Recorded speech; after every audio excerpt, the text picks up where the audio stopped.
Ko'pchiligimiz bu dunyoga baxtli, saodatli hayot kechirishlik uchun keldim deb o'ylaymiz-da. Aslida-chi? Haqiqatan ham odamlar bilan gaplashar ekansiz, aksar insonlarimizni aqlida shu fikr bor. Ya'ni bu dunyoda illoki bir baxt, saodat, bu hayotdan bu asosiy ko'zlangan maqsad deb qarashlar bor-da. Azizlar, aslida-chi? Aslida undoq emas. Bu hayoti dunyo Alloh taolo nima deydi? "Va ma xalaqtul jinna val insa illa liya'budun."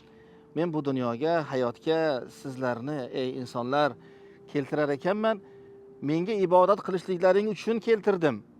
Sizlar va jinlardan talab qilingan asosiy maqsad bu meni qulchiligimni qilish, bandalikni bajo keltirish, men rozi bo'ladigan, men yaxshi ko'radigan bir qul bo'lish, banda bo'lishlik bu sizni dunyoga kelishligingizdan ko'zlangan asosiy maqsadingiz.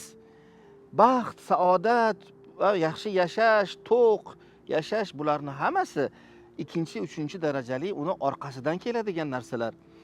Baxt va saodatni beradigan yagona yolg'iz Alloh. Siz u zotni rozi qilasiz. Siz o'zingizni haqiqiy vazifangiz bo'lgan bandalikni, qullikni joyiga keltirib qo'yasiz. Ana undan keyin orqasidan baxtni, saodatni kutsangiz, unda to'g'ri bo'ladi.